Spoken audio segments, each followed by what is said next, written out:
How's it going, guys? Welcome back to Supercar 411. Today we're going to have an interview with... My name is Freddie. I run a YouTube channel called Tavarish. When I was a kid, I was like, oh, the more the exhaust pipes, the faster the car. So this thing's got to go so fast. Lago here in SEMA. So I was just wondering, what made you build the car? What made you, how'd you get it?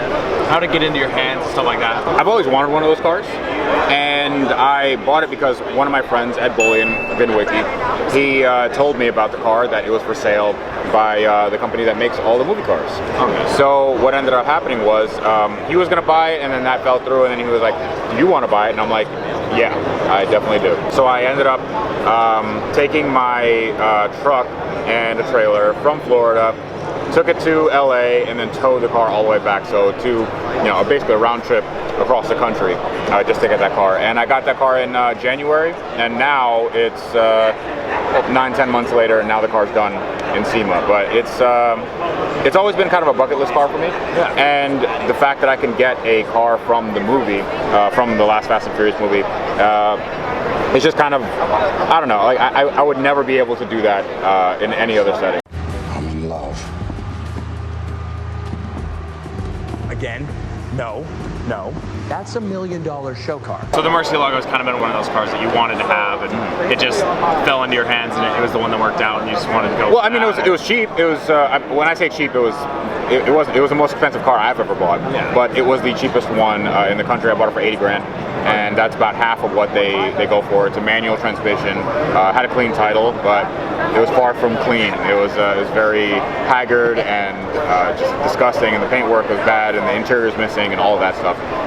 So it's one of those things where I took a chance, and I didn't know if it was going to do well for the channel. It apparently did. So people really liked it, and people definitely like it here. So yeah, I'm just glad to share it with everybody.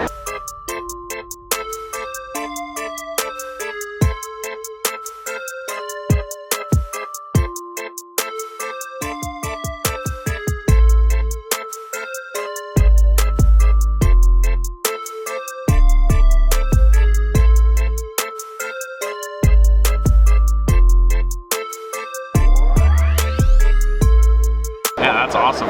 So, do you have anything left to do on the car? Are you going to sell it, keep it, drive it like crazy? I don't know, because I give it a really good shakedown run, and I love driving it now. Like it's an amazing driving car. Oh, yeah. Very, very fun. It sounds awesome. The car doesn't really need anything. There's always little minor details that you can work on, but it's, for the most part, it is a completed car that doesn't need anything. So yeah, I don't know if I'm going to sell it.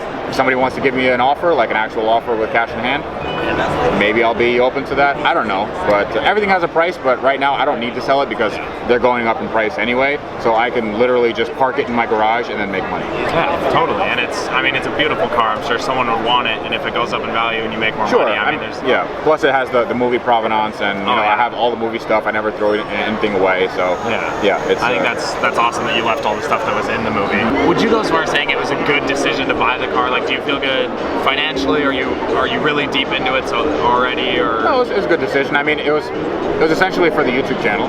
Yeah. So all my car purchases are for the channel, and if I don't look at what that cost me, then I don't know how much I'm in the car. I haven't done that math yet. I don't need that kind of negativity in my life. That's fair. But it's just one of those things where even now, with all the work done, it's still cheaper than if I would have just bought one used. Okay. Yeah. So would you say, how does it rank in cars you've built? Is it your favorite? Is it your least favorite? Well, I mean, it all depends, what time of day it is. It's my favorite in many aspects, and my least favorite in many other aspects. Just the build quality of Lamborghinis aren't the best, especially in that era. Yeah. Very, very old school. I'm told the Aventadors are built much better, but the Mercy is the last old school, hand built. They're pushing it to the next stage in the production line Lamborghini. So that's sort of the thing that I don't like about it. Putting it together, everything has shims, everything has self-tappers, everything has these extra little bits and pieces. Yeah. But other than that, once you get it on the road, and there's nothing like it. It is crazy, the amount of attention it gets, the sound it makes, and it just looks amazing. And that V12, it sounds so good. Oh yeah, it sounds awesome. I have a 5-speed exhaust on there that makes it sound like an old F1 car. And, yeah. So how does it compare to your Gallardo? It drives a lot easier. It's a lot easier to drive Really? that car. Yeah, the Gallardo has a very like a stiff racing clutch. Okay. And it's very kind of off and on, and it's a lot faster. And when the boost kicks in, you know, you really have to hold on. Oh, yeah. With this car, it's very linear. It's fast. You know, it's fast. It's fun.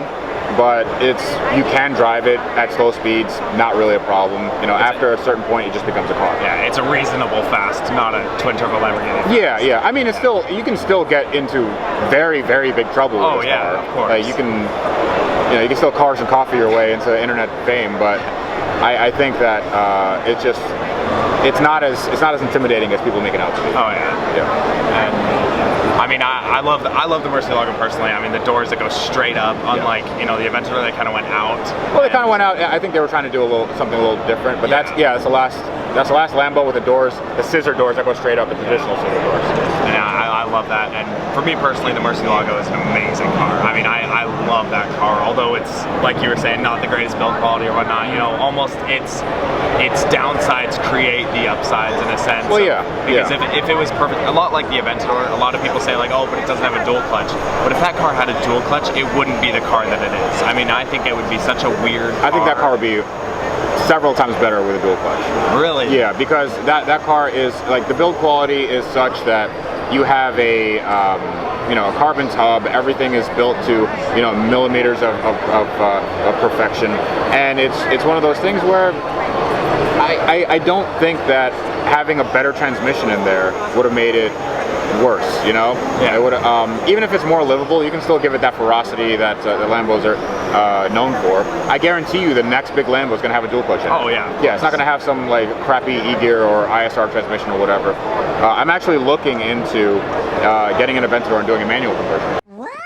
I think that would be a good idea. Yeah, that'd be a good idea, and plus nobody else is going to be doing that. Oh yeah, I mean, we just saw the first manual Huracan. Yeah. And that one's LS, and I mean they went everything. Yeah, that was Chris's build. Yeah. Yeah, I mean that's the only manual one in the Huracan. Yeah. I haven't seen a manual Aventador at all. But I wanna make it as if it was done from the factory.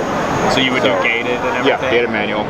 Yeah, just make it and do the interior work so it's not kind of like in the middle of everything. Yeah. And, like I want to make sure that all the ergonomics are like no check engine lights, stuff like that. Like Lambo would have made it from the factory if they made like a one-of-one manual Aventador. Totally. Yeah. I have no idea if that's even possible. I think it should be. I've been doing a ton of research. Yeah. So I think it should be possible. I mean that's a great idea. I'd love to see that happen. I mean I think a manual Aventador would be awesome, of course, because an Aventador with 3 pedals, I don't think few things would be better than that. You've been posting this car. I don't know a ton about it. It's like that race car chassis, and now you have this Countach body. Yeah. So what's going on with that? It's going to be a super light SLC chassis, and I'm going to make my own design. It's going to be like kind of like a Countach GT1 esque build. Okay. And it's going to be like a homologation race car for a company that never existed. Okay. So it's similar to like the GT1 class back in the 90s. Yeah. So kind of the idea of having this street crazy car, but then building a race car that's different. Yeah, okay. Something like that. So I have a ton of stuff like that. This is going to be the most ambitious build I think anyone on YouTube has done thus far, because I want to do it so it's not, there's a lot of cars here, and I mean, you've walked around the show. There's tons of cars that are SEMA ready, or like YouTube done, or some, something where it looks good on camera. I was like, oh, that looks cool, and then like you look in and like, oh, that's all right, that's interesting. That's gonna light on fire, So I don't want to have that. I want to make sure that one of the mantras for the show I'm going to be doing is build it better. So I'm going to be building it to a certain standard to make sure that these cars can not only look good and be in a show and look fine there, but also be drivers, and perform as well as any other car in the world. That's awesome. That's like with this car, it was very important that I got all the details right. Totally. And again, there's stuff that is not exactly perfect. There's some trim that just didn't get to me fast in time from Italy. Yeah. And I just had to make do. But other than that, like the car's done, and that's what I'm hoping to bring to SEMA 2020. Okay, so your chassis right now has a rotary, right? Yeah. Is that the plan to stick with that, or do you have a different engine coming in? No, I have a different engine. I'm gonna be doing a Ferrari V8. Okay. Yeah, so with and I'm gonna throw some boost at that. Okay. And then do a sequential manual. So yeah.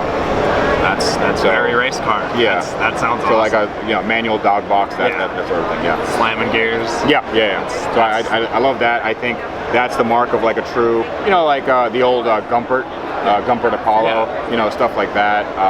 I think those are awesome. Oh yeah, I think that 90s and early 2000s GT1-esque cars, those are some of the greatest cars ever built. And I want to do it on a budget. I want to do it on something that looks like some hypercar, but it was made for the price of like some Toyota Sienna minivan. Yeah, that sounds like an awesome idea. I mean, thank you so much for your time. I mean, I think we got some awesome information. It was great for you to share the time. And thank you so much, man. Yeah, Thanks. Thank you.